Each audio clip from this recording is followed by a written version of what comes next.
Hello and welcome to Tech Deals Graphics Card Performance Comparison. Today we are testing 4 different graphics cards, the GTX 670, 770, 970, and 1070. You can see all 4 of them at the same time. I'm doing something new. Each of these were tested at 1080p resolution full HD, but I'm rendering and uploading this video at 4K. Since 4K resolution is exactly 4 times 1080p, I can upload these in a square format.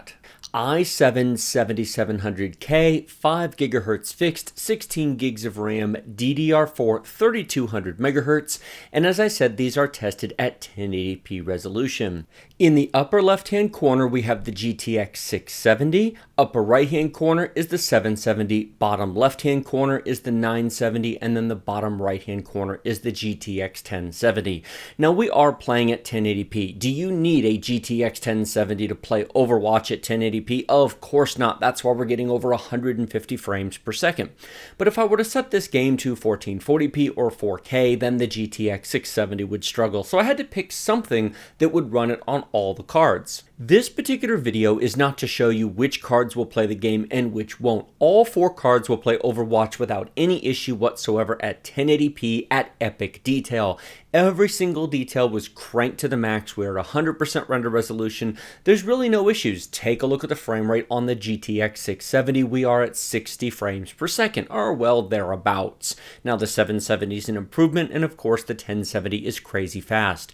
One of the reasons I decided to test it this way is because many people play competitive online games like Overwatch at high frame rates. If you want to play at 100 frames per second or 144 frames per second, if you have a high refresh rate monitor, what this shows you is what it takes to get there with epic detail. Now, to be sure, you don't have to play at epic. You can lower it to ultra or to high detail, and the frame rate will improve on the older cards. If you watch the CPU usage line 3, you will notice there is a huge difference in CPU usage between these cards. We're at 15 to 20% on the 670, and we are at 50% on the 1070. That's frame rate. Frame rate, if you have enough graphics power, is primarily dependent upon your CPU, not your GPU. Yes, you have to have enough available graphics power to get a high frame rate, but you also need a lot of CPU power. For a long time, CPU didn't matter as much as GPU, and at 60 frames per second, it still doesn't. A locked i5, a locked i3 would be plenty for this game at 1080p resolution if 60 frames per second is your only goal.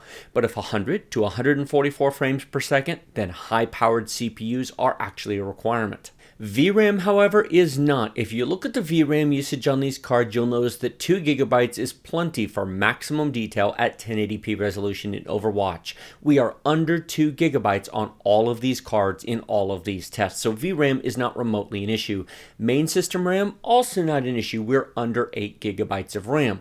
Now, while I normally recommend 16 GB of RAM for a gaming computer in 2017, that's primarily for AAA games. If you're playing Overwatch, League of Legends, World of Tanks, World of Warships, Counter-Strike Global Offensive, Dota 2, you don't need 16 gigs of RAM. 8 is plenty for those games. You want 16 gigs for Rise of the Tomb Raider, Grand Theft Auto 5, Ghost Recon Wildlands, etc. If you are interested in playing Overwatch at higher resolutions, a GTX 970 at ultra detail at 1440p is immensely playable. 4K is completely playable on the GTX 1070. It has the performance to do Overwatch at 4K.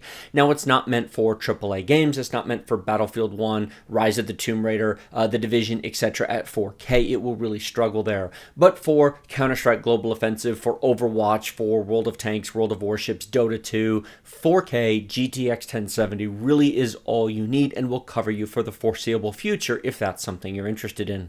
And that's really all there is to say about that. This is going to be a really short video today, but I do think it's important to show games like this and to show how well older cards really well play. And here we are at the results. Epic detail. On the GTX 670, we averaged 58 frames per second. That's what the green bars are the average. We did 71 on the 770, 97 frames per second on the 970, and a whopping 155 frames per second on the GTX 1070. Overkill unless you have a high refresh rate monitor and you want to play at epic detail at a high refresh rate. Now, the red bars and the blue bars are the minimums, 1% and 0.1% minimum. Short version is that the red bars represent the lowest the frame rate goes 99% of the time. It drops the bottom 1% of the frames. It shows you playable frame rates. The blue bars takes that a decimal place further and gets closer to the true minimums, 99.9% of the time. I think the red bars are the ones that are worth focusing on.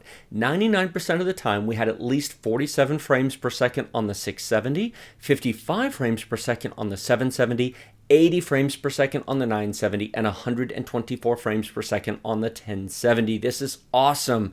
Now, if you want a little bit better frame rate, if you want to maintain a minimum of 60 frames per second and you have a 670, no worries. Don't play at epic. Set it to high detail. It's still gorgeous. It's still beautiful, and you will get 60 plus frames per second all day long on that 4-year-old card.